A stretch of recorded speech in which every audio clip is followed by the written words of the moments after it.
what do you think brings people back after one game? Because we talked about, you need to get new people in. How do you maximize people coming back? And I'll let you jump on that in a second. My first thought is that I think the biggest thing that brings people back is community.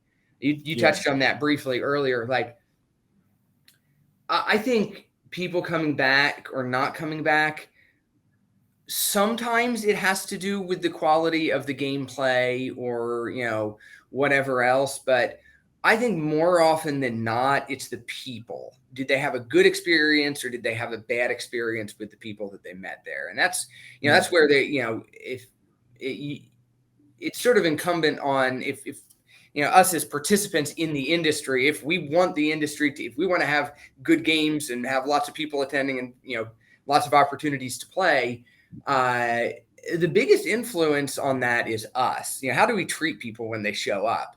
Do we make fun of them because they showed up in jeans and a t-shirt and didn't have the proper camo to run? Or do we welcome them and help them out when they have a problem and, and welcome them into the group? Because at the end of the day, that's really what a lot of people are looking for. Is just a community that they can be a part of.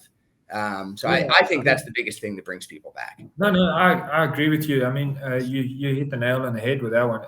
And also another thing is growing community. I mean, you can't market for a community. You can't advertise to build a community. You can't throw money at building a community. So that's advertising and building people coming to the event. But it's about getting the right people at the right mix and throwing a good game where people just have a good time. When you have a lot of arguments in a game, and any host can tell you this. I mean, if you host the perfect game style, but one guy doesn't call his hits and then the next guy shouts, and that's a community breaker immediately. I mean, also, there's a massive thing that I've noticed, and I took that page out of your book when we actually spoke at Airsoft X. Making dying fun creates a better game and actually builds community. That builds community because acting the absolute fool in front of someone else and they doing the same thing, that creates laughs. And I started running games at Airsoft X where I said, listen, go and die with no dignity. And guys started doing that and they started screaming. And I actually, because it's so new to us as a community, as Airsoft in South Africa, that when people actually fell down, dying, shouting, medic, we actually try to respond as first responders because, well, who's dying, like for real? And that was a massive change for us. I mean, we're doing a couple of things now. We want that whole dying with no dignity thing as a part of our games because, yes, that builds character to an event and that character turns into community. There's so much that we need the community to do to build the community rather than just the organizers.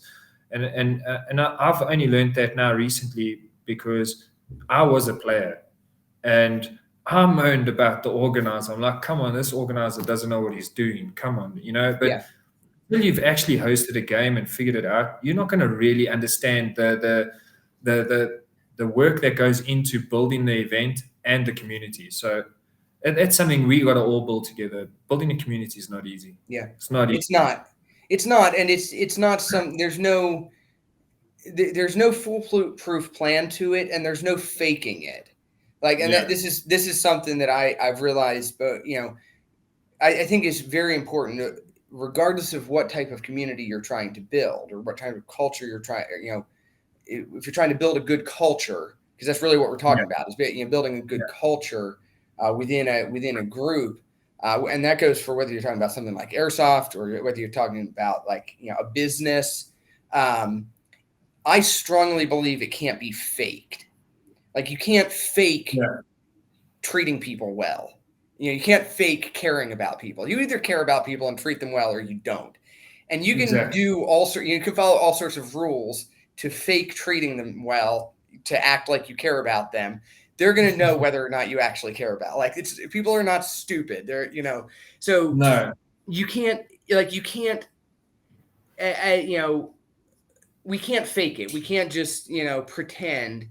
There has to actually be a genuine sense of, of good-natured sense of concern for other people and caring about other people. And that comes through in everything with how you play. Yeah. And how you interact outside of the game at events. And that's just, that's something that's got to, it's incumbent on all of us if we want this thing to continue growing to sort of nurture that attitude towards the other people we're playing with, and especially towards new people coming in, because that's sort of where we started this question.